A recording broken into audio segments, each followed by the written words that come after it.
friend of the channel, Stu, has got this lovely 350 twin. I think it's 1973, and it's got a little problem with it, and I've offered to help him. The bike, by the way, is an absolutely lovely little machine. I think it's just fabulous, really pretty, and it's so light to move around compared to some of the other bikes out there. The baffle here has blown out, so I don't know if you can see, but it shouldn't move like this, and it results in a rather sporty sound.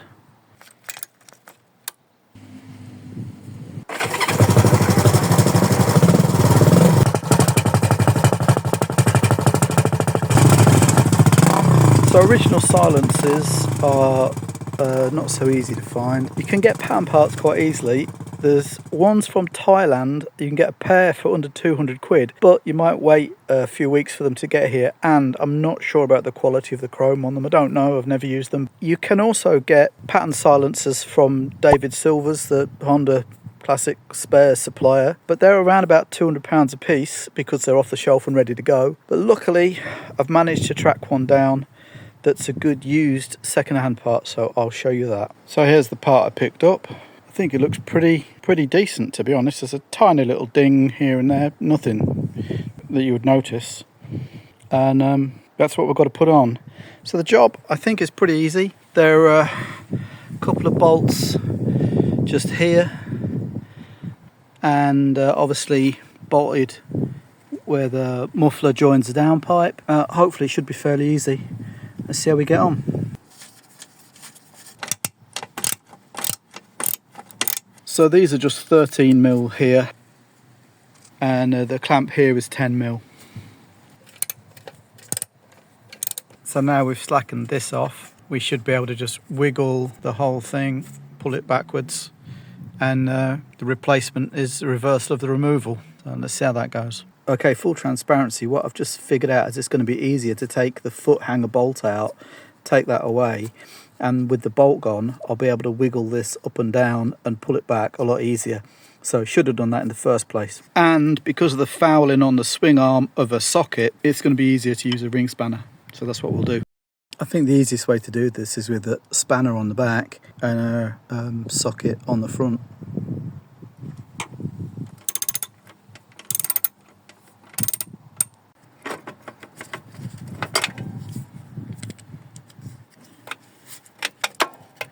Now we should be able to just give it a bit of a wiggle down here, and I should have done that in the first place. There you go, that's how we do it.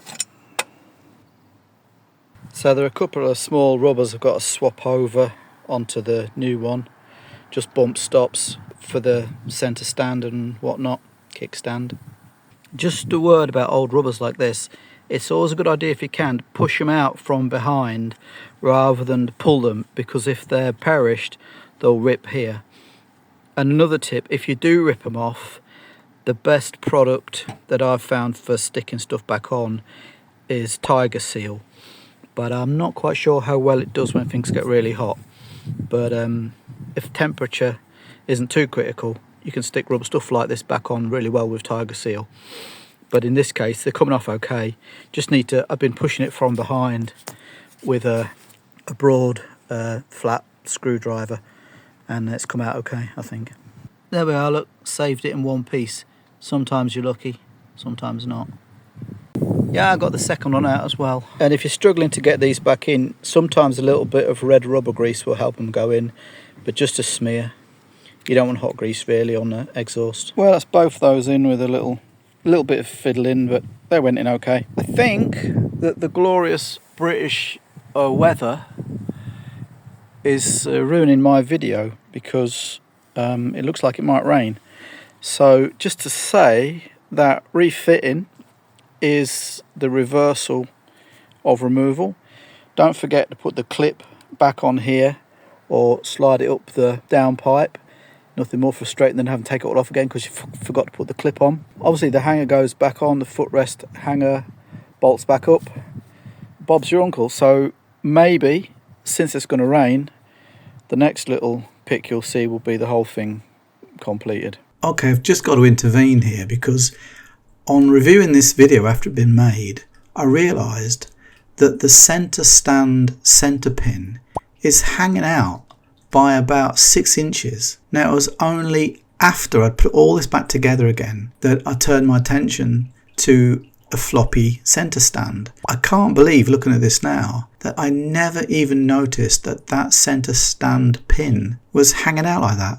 Just another little snippet. I have put a bit of copperies on these bolts, on all the bolts, because you know the bottom of the bike here is exposed to any salt and water and corrosion, and so it's always handy to put a bit of copperies on and reassembly for a place like this. That's going on okay. If the joint here doesn't seem to be matching up very well or sliding in very easily, you can just loosen off. Don't undo them completely, I wouldn't advise, but you can just loosen off these studs to give a little bit of movement here, and you'll find that will sometimes close things up a bit better just here, which is what I've done today. The rain held off and I managed to get it all done. There's the old offending item and the new one. Now we better start it up and see what it sounds like, I think.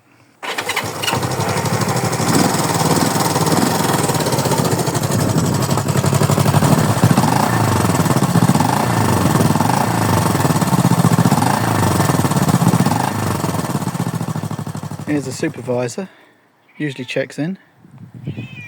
Yeah.